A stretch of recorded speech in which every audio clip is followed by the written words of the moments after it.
Selanjutnya, dalam bab ini kita akan belajar tentang etik in an information society.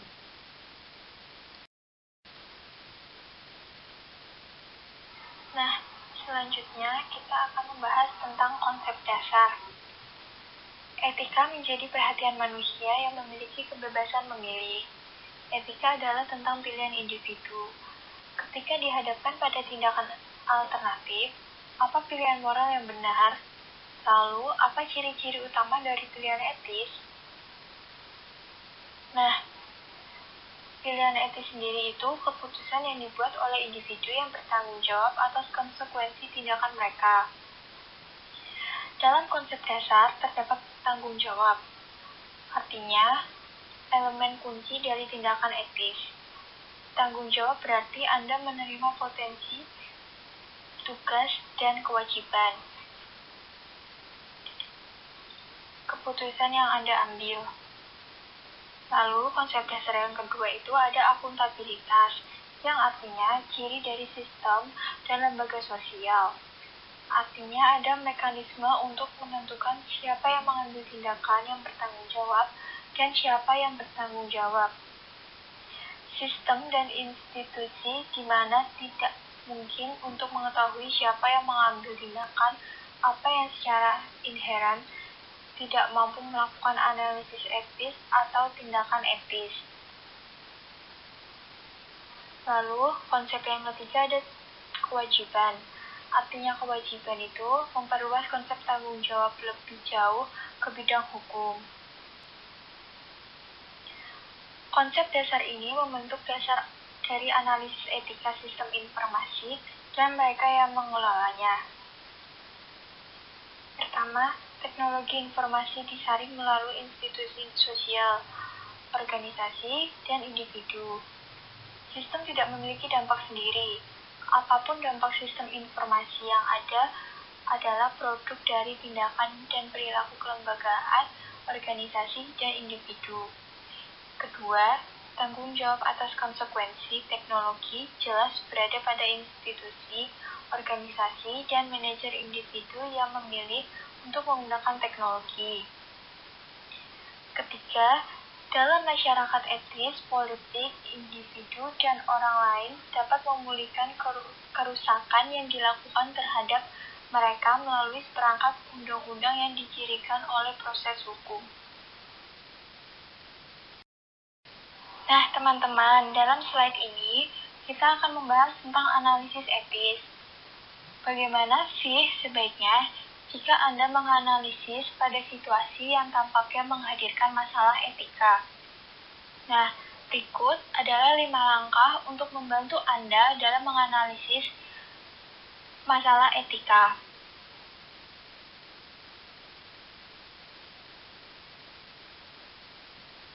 Yang pertama, ada identifikasi dan menjelaskan fakta dengan jelas.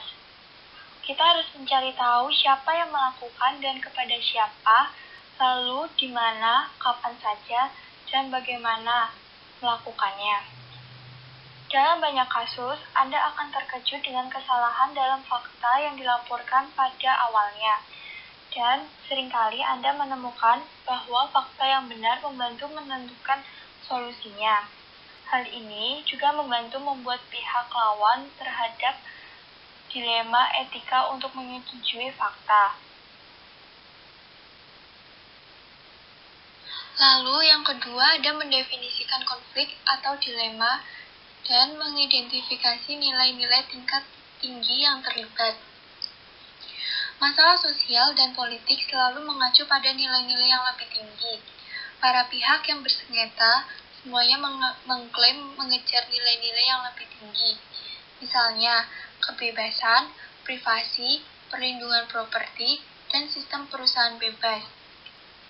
Biasanya, masalah etika melibatkan dilema. Lalu, langkah yang ketiga mengidentifikasi pemangku kepentingan. Setiap masalah etika, sosial, dan politik memiliki kepentingan sendiri-sendiri. Yang dimaksud dengan langkah ketiga ini, Cari tahu identitas kelompok ini dan apa yang mereka inginkan. Ini akan berguna saat mereka akan merancang solusi. Langkah selanjutnya, yaitu langkah keempat, adalah mengidentifikasi opsi yang dapat Anda ambil secara wajar.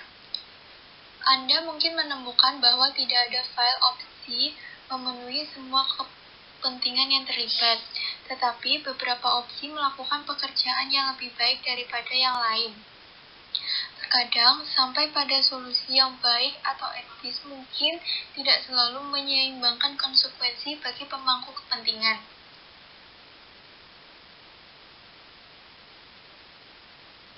Lalu, langkah yang terakhir adalah mengidentifikasi konsekuensi potensial dari pilihan Anda. Beberapa opsi mungkin etis, tetapi opsi lain mungkin berfungsi dalam satu contoh, tetapi tidak dalam contoh serupa lainnya. Selalu tanyakan pada diri Anda, bagaimana jika saya memilih opsi ini secara konsisten dari waktu ke waktu? Sekian dari proses 5 langkah yang mungkin akan membantu Anda dalam menganalisis masalah etika. Setelah analisis Anda selesai, prinsip atau aturan etika apa yang harus Anda gunakan untuk membuat keputusan? Nilai tingkat tinggi apa yang harus menjadi dasar penilaian Anda? Meskipun Anda adalah satu-satunya yang dapat memutuskan mana di antara banyak prinsip etika yang Anda akan ikuti, dan bagaimana Anda akan memprioritaskannya. Berikut prinsip-prinsip etika. Yang pertama, lakukan kepada orang lain sebagaimana Anda ingin mereka lakukan kepada Anda. Artinya, menempati diri Anda pada posisi orang lain dan menganggap diri Anda sebagai objek keputusan dapat membantu Anda berpikir tentang keadilan dalam mengambil keputusan. Lalu, yang kedua, jika suatu tindakan tidak tepat untuk dilakukan semua orang, itu tidak tepat untuk siapapun. Berarti Anda harus menanyakan pada diri Anda, jika semua orang melakukan ini, dapatkah organisasi atau masyarakat bisa bertahan? Lalu yang ketiga, jika suatu tindakan tidak dapat dilakukan berulang kali, maka tindakan tersebut tidak benar sama sekali. Suatu tindakan mungkin membawa perubahan kecil sekarang yang dapat diterima. Dalam bahasa sehari-hari, itu dapat dinyatakan sebagai setelah memulai jalan yang licin, Anda mungkin tidak dapat berhenti. Jadi, Anda tidak dapat mengulanginya lagi. Lalu yang keempat, ambil tindakan yang mencapai nilai yang lebih besar atau lebih tinggi. Aturan ini mengasumsikan Anda dapat memprioritaskan nilai dalam urutan peringkat dan memahami konsekuensi dari berbagai tindakan. Lalu yang kelima, mengambil tindakan yang menghasilkan paling sedikit kerugian atau potensi. Beberapa tindakan memiliki biaya kegagalan yang sangat tinggi dengan probabilitas yang sangat rendah. Misalnya, membangun fasilitas pembangkit nuklir di daerah perkotaan, atau biaya kegagalan yang sangat tinggi dengan probabilitas sedang. Atau contohnya ngebut dan kecelakaan mobil. Hindari tindakan biaya kegagalan tinggi ini. Berikan perhatian lebih besar pada potensi biaya kegagalan tinggi dengan probabilitas sedang hingga tinggi. Yang keenam, asumsikan bahwa hampir semua benda berwujud dan tidak berwujud adalah milik orang lain, kecuali ada pernyataan khusus lain. Jika sesuatu yang dibuat orang lain bermanfaat bagi Anda, itu memiliki nilai. Dan Anda harus menganggap pencipta menginginkan kompensasi untuk pekerjaan ini. Tindakan yang tidak dengan mudah lolos dari aturan ini perlu mendapatkan perhatian dan kehati-hatian yang tinggi. Lalu, dalam slide ini, kita belajar tentang pedoman perilaku profesional.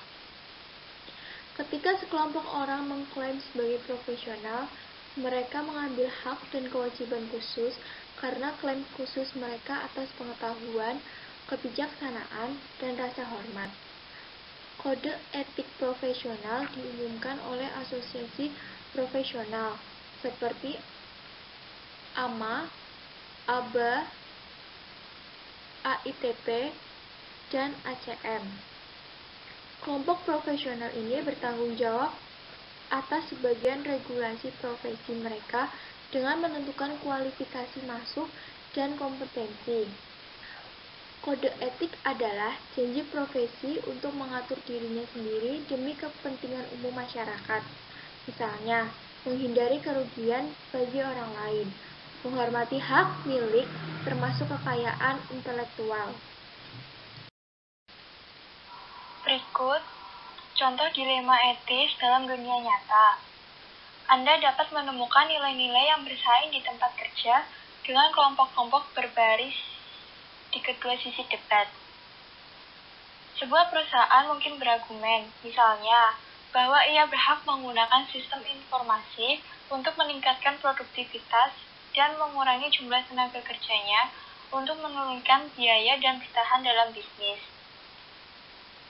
Karyawan yang dipindahkan oleh sistem informasi mungkin berpendapat bahwa pemberi kerja memiliki tanggung jawab atas kesejahteraan mereka. Pemilik bisnis mungkin merasa berkewajiban untuk memantau email karyawan dan penggunaan internet untuk meminimalkan pengurangan produktivitas. Karyawan mungkin percaya bahwa mereka harus dapat menggunakan internet untuk tugas pribadi singkat sebagai pengganti telepon.